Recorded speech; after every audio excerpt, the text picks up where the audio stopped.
अस्सलाम वालेकुम। कैसे हैं आप सब लोग? उम्मीद करती हूँ ठीक ठाक होंगे, खुशबाश होंगे। मेरी दुआ है अल्लाह ताला आप सब लोगों को खुश रखे, आबाद रखे। दोस्तों, आज की ये video problems confront teachers during classroom activity पर है, यानी क्लासरूम के दौरान टीचर्स को क्या प्रॉब्लम फेस करनी पड़ सकती हैं, either due to the mistake of teacher और स्टूडेंट्स। ठीक है, तो आइए ये तफसील से पढ़ते हैं। पहला ये कि student becomes overly dependent on the teacher. ठीक है, टीचर इतना ज़्यादा कोऑपरेटिव हो जाता है स्टूडेंट्स के साथ कि कोई भी सवाल हो तो स्टूडेंट्स का जवाब हासिल करने के लिए टीचर की तरफ देखने लगता है। ठीक है, या अगर कोई सवाल गलत हो जाए तो वो टीचर की तरफ देखने लगता है, ख़ुद सही करने की कोशिश नहीं करता। ठीक है, खुद से कोशिश उसकी नहीं हो पाती, डिपेंडेंट हो जाता है। अगला है स्टूडेंट्स हाईजैक लेसन। देखिए, कुछ स्टूडेंट्स ऐसे होते हैं जो टॉपिक से हटकर सवाल पूछने लगते हैं। वो इतने सवाल पूछ लेते हैं कि टॉपिक ही बेचारा डिस्ट्रैक्ट हो जाता है। ठीक है, तो उस टाइम टीचर ने बहुत ज़्यादा ख्याल करना है, टॉपिक को डिस्ट्रैक्ट होने नहीं देना। ठीक है, और प्रॉब्लम सही करके must be divert towards the real topic in conversation. ठीक है जनाब। अगला है पर्सनालिटीज़ क्लैश।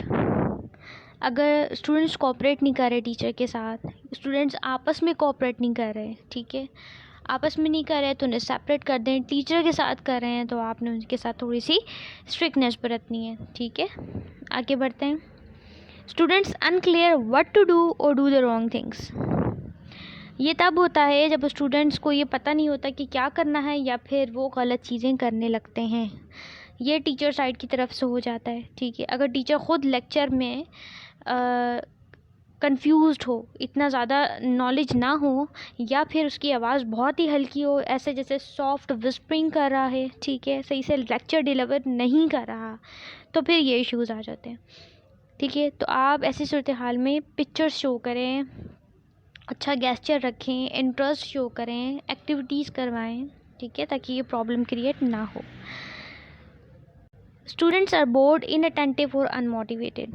ठीक है, ये भी इस वजह से होता है कि टीचर अगर प्रिपेयर्ड होकर ना जाए, टीचर ने लेक्चर की तैयारी ना की हो, या टीचर ने अच्छी प्लानिंग ना की हो। The most important point is the poor planning. ये सब पुअर प्लानिंग की वजह से होता है कि बच्चे इनअटेंटिव होते हैं, बोर्ड होते हैं। यानी टीचर अगर एक ही टॉपिक 3-4 दिन प्रोसीड करके लेकर चली गई है तो चौथे 5वें दिन तो बच्चा बिल्कुल उसमें इंटरेस्ट नहीं लेगा।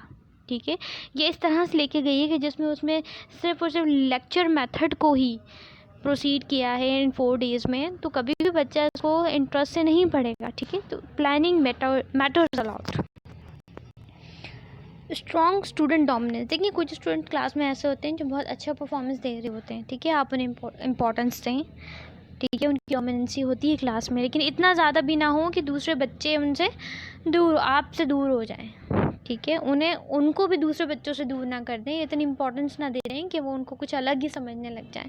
अक्सर ऐसे क्लासरूम में होता है। अगला है student is DeFi and rowdy और डिस्ट्रैक्टिंग ऑफ अदर्स। देखिए,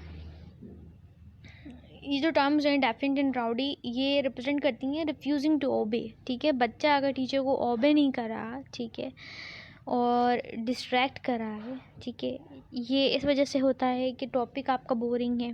ठीक है, क्लासरूम की मैनेजमेंट आपने अच्छी नहीं रखी, आपने डिसिप्लिन मेंटेन नहीं रखा हुआ।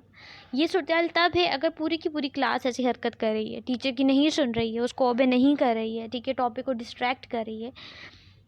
तो अगर पूरी क्लास करी है तो ये क्लासरूम का मसला है। ठीक है, लेकिन अगर कोई एक आध स्टूडेंट कर रहा है तो इससे पहले कि वो डोमिनेंट हो, ठीक है, आपने उसको जो है ना स्ट्रिक्टली बिहेव करना है उसके साथ, ताकि डिसिप्लिन मेंटेन हो और क्लास डिस्ट्रैक्ट ना हो। ठीक है, एक की बात आ रही है तो आपने स्ट्रिक्टली बिहेव करना है। ठीक है, और अगर सबकी बात आ रही है तो यानी गलती वहाँ आपकी है। Students are unprepared. देखिए, अगर बच्चा तैयार नहीं है, बच्चे को नहीं आ रहा, नहीं समझ आ रहा, तो आपने उसे इंकरेज करना है। ठीक है, आपने मल्टीपल टाइम्स उसे चेक करना है। ठीक है, ऐसा नहीं है कि एक बार टेस्ट दिया उसने सही नहीं दिया तो आपने उसे बस पुअर करके आगे बढ़ के, इस तरह नहीं करना। आपने उसे सिखाना है, आपने उसे समझाना है, आपने उसे इनकरेज करना है। अच्छा, कुछ स्टूडेंट्स क्लास में ऐसे होते हैं जो कि बस उनको तो स्टैम्प लग गया ना कि वो तो सबसे नालायक तरीन बच्चा है क्लास में। ठीक है, उसमें पेरेंट्स की बहुत ज़्यादा मिस्टेक होती है। वो ये होती है कि जब बच्चा अभी 4 को स्किप करके ठीक है 5 में जाने के काबिल नहीं है, तो पेरेंट्स क्यों उसकी सिर्फ एज को ही देख रहे होते हैं और 4 क्लासेस स्किप करवा कर उसे 5th में भेज दिया। तो ये तो ना करें ना, ठीक है। बच्चे को आ ही नहीं रहा होता, ज़बरदस्ती उसे क्लास में बिठा देते हैं। आप तो उसको मुस्तकबिल ही तबाह कर रहे हैं, ठीक है। ये भी एक बहुत बड़ी रीज़न है कि बच्चे को नहीं आ रहा होता। ऐसी सिचुएशन में टीचर को चाहिए कि वो उसे अलहदा बिठाकर उससे बातचीत करे कि बेटा क्या इश्यूज़ हैं। मैंने तो अपनी ठीक है, मैंने तो सारी कोशिशें कर ली हैं आपको ठीक करने में, आपको सिखाने में, लेकिन आप नहीं सीख पा रहे हो। What is the problem behind? Might भी उसकी फैमिली का कोई इशू हो, या माइट भी ये इशू हो जो मैंने अभी डिस्कस किया है। तो फिर आप उसके पेरेंट्स को कॉल करें, उनसे डिस्कस करें, ठीक है। आप पर एक बच्चे का मुस्तकबिल है, आप पर डिपेंडेंट है, आपने उसे ठीक लेके चलना है। आगे बढ़ते हैं। टार्डीनेस, यानी कि अगर ये आपने श्योर करना है कि डिसिप्लिन मेंटेन होना चाहिए, ठीक है।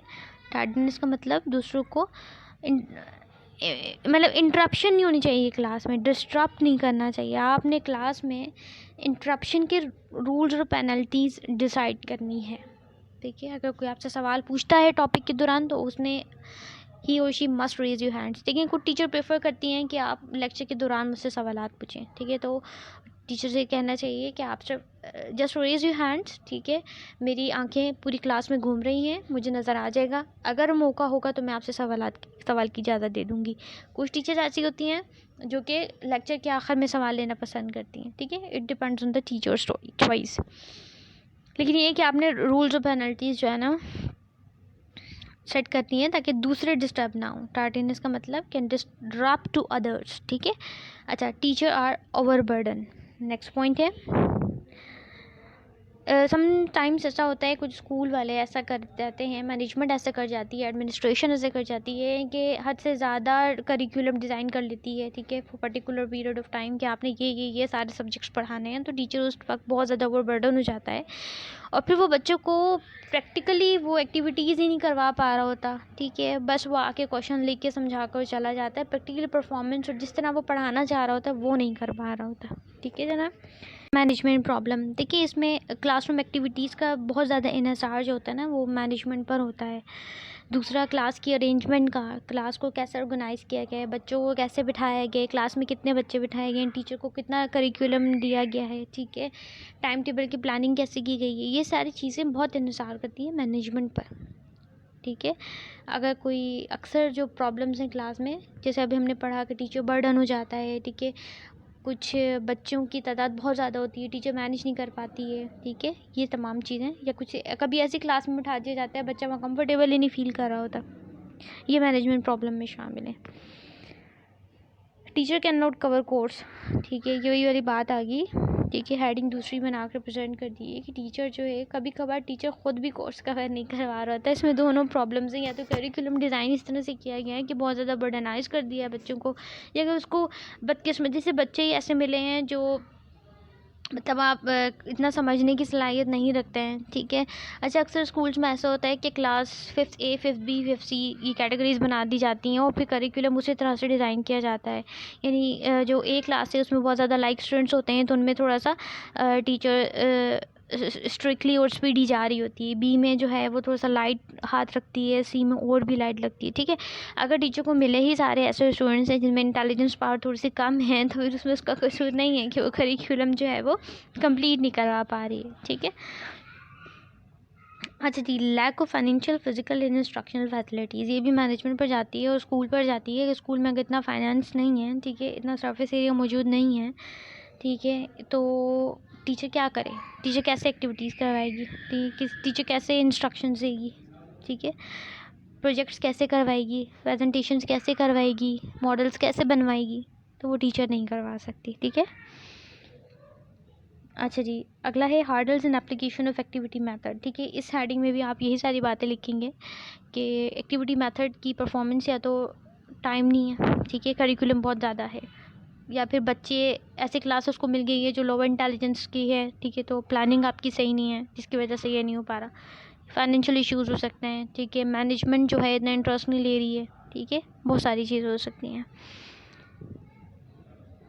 Okay, activities are time consuming, ठीक है, कुछ ऐसी एक्टिविटीज़ हैं जो कि बच्चों को, जिस तरह 9 के प्रैक्टिकल्स हैं, उसके लिए हम क्या करते हैं कि पूरा अलग से टाइम निकाला जाता है, ठीक है। आफ्टर पेपर्स बच्चों को बुलाया जाता है, ड्यूरिंग लेक्चर्स भी दिए जाते हैं, लेकिन प्रॉपर उसे टाइम दिया जाता है, ठीक है, और बच्चों को सिखाया जाता है। इसी तरह जो नॉर्मल एक्टिविटीज़ हैं जो हम छोटी क्लासेस में करवाते हैं, ठीक है, उनके लिए फिर आप अच्छे से प्लानिंग करें, ठीक है। या तो उन्हें वीकेंड्स में बुलाएं या फिर आप अपनी स्टडी टाइम में ही, टाइमिंग की जो क्लासेस हैं उनमें ही जो है ना कुछ डिज़ाइन करें कि एडमिनिस्ट्रेशन की पार्टिसिपेशन उसकी मदद के बगैर मुमकिन नहीं, अकेला टीचर कुछ नहीं कर सकता, ठीक है। तो और कुछ प्रैक्टिकल्स ऐसे होते हैं जो बाकी बहुत ज़्यादा टाइम कंज्यूमिंग होते हैं, तो टीचर उन्हें स्किप कर देता है क्योंकि it could be not possible, ठीक है। तो ये थी तमाम पॉइंट्स। उम्मीद करती हूँ आपको समझ में आ गए होंगे। ये मेन हेडिंग्स हैं जो मैंने आपको कॉन्सेप्ट क्लियर करने के लिए बिठाई है, और अगर 2-4 हेडिंग्स तो आप खुद भी बना सकते हैं, ठीक है। मैंने तो सब सिर्फ आपका कॉन्सेप्ट क्लियर किया है कि प्रॉब्लम्स टीचर को कैसे कैसे फेस आ सकती हैं स्कूल में, और अगर आपने टीचिंग की है तो आप मुझसे ज़्यादा अच्छे बना सकती हैं। उम्मीद करती हूँ आज की वीडियो आपको पसंद आई होगी। मिलती हूँ एक नई वीडियो एक नए लेक्चर के साथ। अल्लाह हाफिज़।